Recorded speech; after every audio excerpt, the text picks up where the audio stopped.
안녕하세요. 주코노미의 노미 나수지 기자입니다. 요즘 환경 문제에 대한 관심이 상당히 높죠. 플라스틱 줄이기, 탄소 배출 줄이기처럼 아마 이 환경 문제를 생활 속에서 실천하시는 분들도 많으실 것 같아요. 정부 정책 역시 쏟아지고 있습니다. 한국에서뿐만 아니라 유럽, 미국에서도 정부가 앞다퉈 나서서 그린 딜 또는 그린 뉴딜 정책을 쏟아내고 있는데, 이렇게 친환경에 대한 관심이 높아지고 돈이 몰리니까 투자의 세계에서도 발빠르게 친환경에 대한 관심을 높여가고 있습니다. 오늘은 1편으로 왜 한국에서뿐만 아니라 해외에서도 친환경 투자에 대한 관심이 높은지에 대해서 다뤄볼 거고요. 다음 주에 이어지는 2편에서는 그러면 실제 국내외에서 이것 때문에 수혜를 받는 기업이나 업종은 뭐가 있는지, 또 이들 기업이나 업종에 투자할 수 있는 상품은 뭐가 있는지 비교 분석해 보겠습니다. 그러면 왜 지금 친환경 이야기를 하는가? 사실 환경 문제는 한두 해 나온 이야기는 아니죠. 1990년대 아나바다 운동부터 시작해서 아주 오래전부터 이어져 온 이슈인데요. 그런데 왜 지금 친환경 투자가 관심을 받을까? 이것부터 살펴보겠습니다. 혹시 파리 기후협약이라고 들어보셨나요? 파리 기후협약은 2015년 11월 30일부터 12월 11일까지 파리에서 열린 기후변화 국제회의를 말합니다.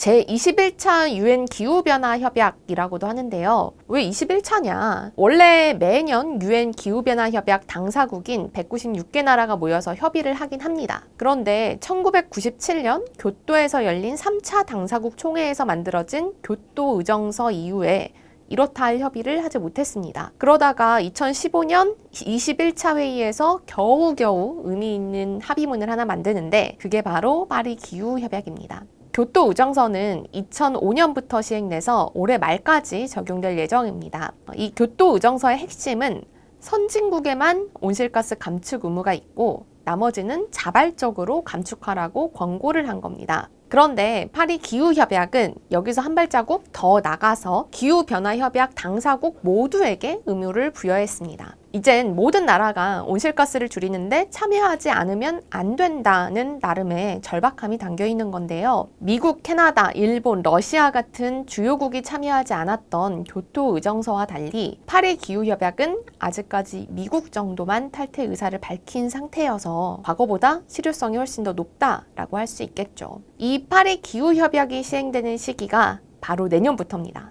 195개국이 2100년까지 지구의 평균 온도를 산업화 이전보다 2도씨 이상 높지 않은 수준으로 유지하자라고 약속을 했으니 탄소를 줄이고 친환경 에너지 사용을 늘려야 할 텐데요. 블룸버그 뉴에이지 파이낸스 추산에 따르면 이 목표를 달성하려면 앞으로 10년 동안 신재생 에너지를 지금보다 2836기가와트 더 늘려야 된다라고 합니다. 이걸 10년으로 단순하게 나누면 매년 283기가와트 이상은 예년보다 늘려야 한다는 거죠. 국제재생에너지기구에 따르면 지난해 전 세계적으로 신재생 에너지가 176기가와트 늘었으니까 지금보다 한 2배 정도는 가까이 신재생 에너지 수요가 매년 늘어날 거다라고 예상할 수 있습니다.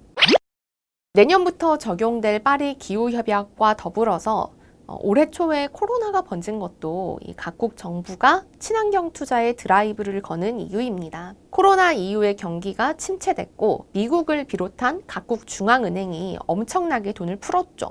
이제는 중앙은행 주도의 통화정책은 할 만한 건 다 했다. 정부가 주도하는 재정정책을 늘려야 할 때다라는 공감대가 어느 정도 형성이 됐는데, 여기서 정부가 돈을 쓸 곳으로 주목을 받는 게 바로 친환경 관련 사업입니다. 유럽은 이미 코로나 이전인 1월에 그린딜이라는 걸 내놨습니다. 2050년까지 탄소 중립, 그러니까 배출하는 탄소만큼 숲을 가꾸고 또 신재생 에너지를 써서 실질적인 배출량을 0으로 만들겠다라고 선언을 했고요. 앞으로 친환경과 관련된 산업에 10년 동안 10조 유로, 한국 돈으로는 1320조 원 정도를 투자를 하겠다라는 계획을 내놨습니다. 코로나 이후에도 EU 회원국이 조성한 코로나 회복기금 중에 37% 정도는 환경에 관련한 사업에 쓰겠다라고 구체화까지 해둔 상태입니다. 한국에서도 정부가 지난 7월에 K-뉴딜 정책을 내놨죠. 이건 6년 동안 160조 원을 써서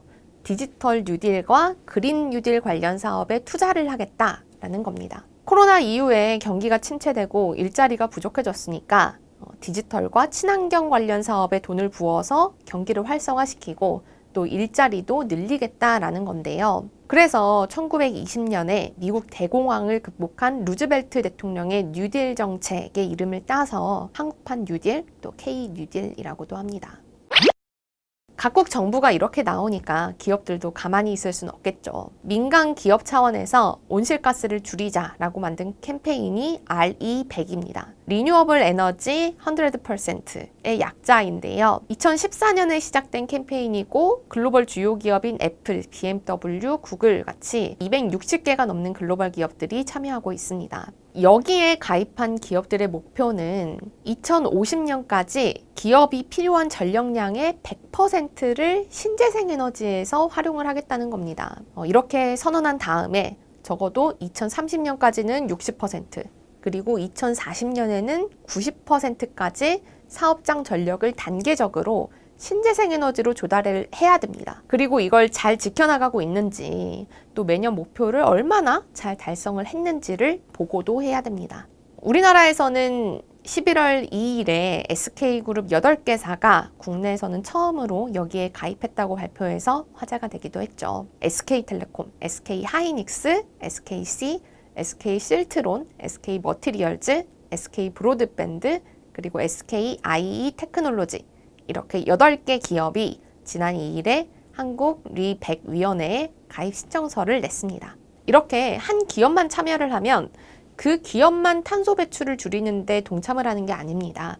이 대기업들의 제품을 공급하는 벤더사들도 가만히 있을 수는 없겠죠. 협력사의 기준을 따라서 친환경 기준을 적용을 하게 되는데요. 예를 들어서 BMW는 올해 자기네 전력을 100% 신재생 에너지로 쓰겠다라고 발표를 하면서 이 자동차 배터리를 납품받는 삼성 SDI에도 배터리를 생산할 때 신재생 에너지를 사용해달라라고 했습니다.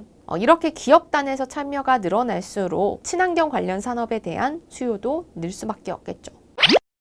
이렇게 정부와 기업들이 앞다퉈서 친환경 관련 투자를 늘리겠다라고 하고 있으니 친환경 관련 산업과 또 기업들도 수혜를 입을 수밖에 없는데요. 다음 주 이어지는 2부에서는 그러면 어떤 산업이 혜택을 받을 것이냐, 또 이 기업들의 투자하는 ETF는 상품은 어떻게 고르고 선택을 할 것이냐에 대해서 이야기를 나눠보겠습니다.